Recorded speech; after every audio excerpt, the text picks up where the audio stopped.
Speaker, my administration inherited an energy sector on the brink of collapse. It was weighed down by unsustainable debt.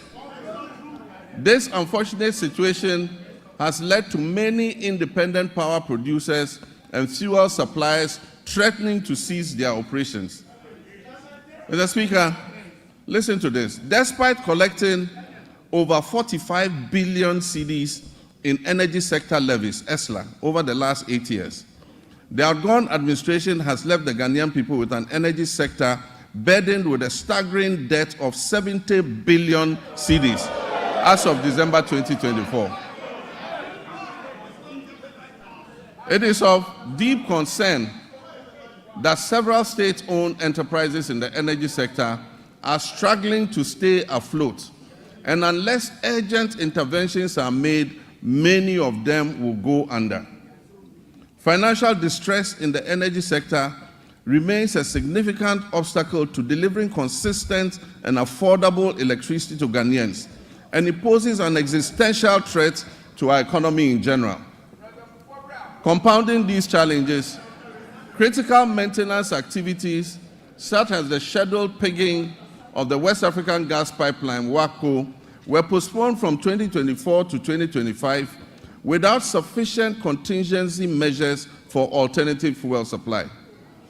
As a result, my administration has had to swiftly mobilize resources to secure emergency fuel supplies to ensure that electricity generation continues despite the closure of the West African gas pipeline.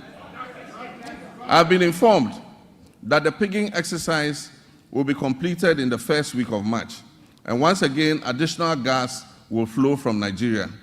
We are anticipating a marked improvement in the power situation once this begins.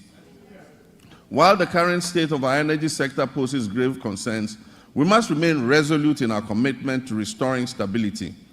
I've directed the Minister for Energy and Green Transitions to implement far-reaching reforms, including enforcing a single revenue collection account, strictly adhering to the cash waterfall mechanism, and eliminating all wasteful expenditures by the state utility.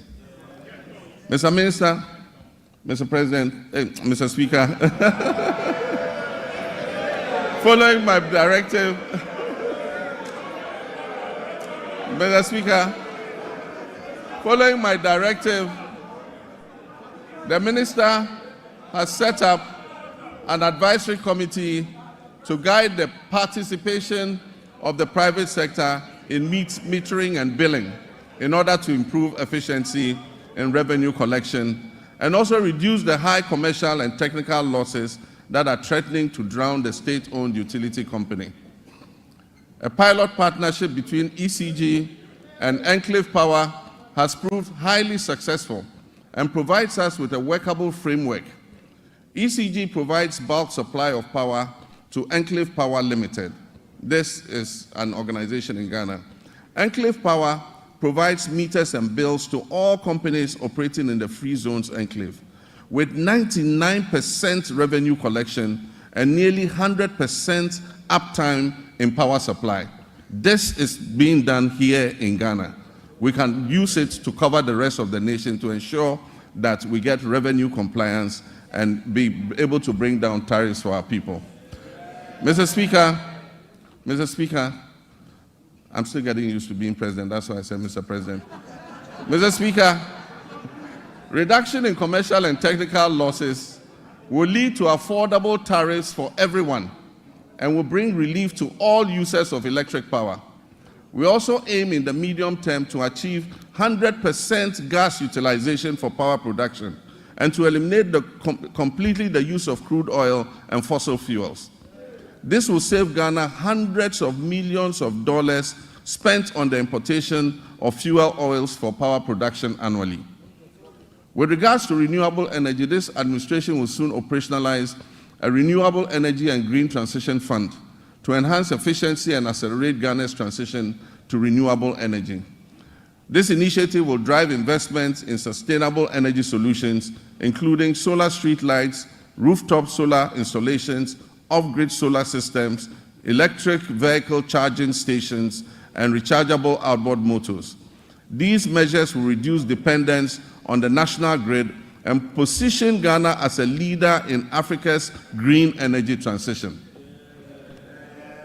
Mr. Speaker, Ghana's petroleum sector has witnessed a precipitous decline, with crude oil production sinking by more than 32%. This has resulted from the high opacity levels, a very hostile business climate, and excessive political interference in the sector, culminating in most of the major oil companies exiting and stalling all upstream activities. The decline in upstream activity is obvious to any person familiar with the twin cities of Sekondi and Takoradi. Just under a decade ago, these cities were the bustling epicenter of fabrication, logistics, service activity associated with the upstream oil and gas sector. Unfortunately, my recent visit reveals many shut down facilities and many businesses have packed and left the shores of our country. Hundreds of workers have been laid off and left unemployed. I wish to assure the good people of Sekondi Takoradi and indeed the whole Western region that we are going to breathe life back into your area.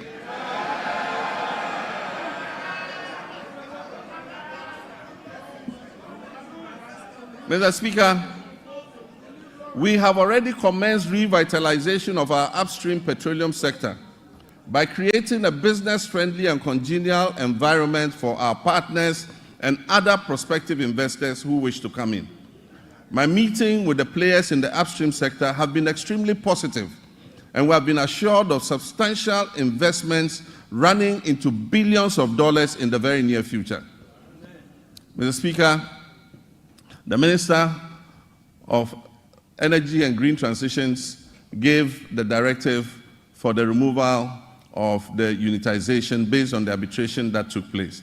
We believe that this will open the way for an amicable resolution of the issues between Springfield and ENI. And this should make our oil and gas prospects more attractive to investments going forward.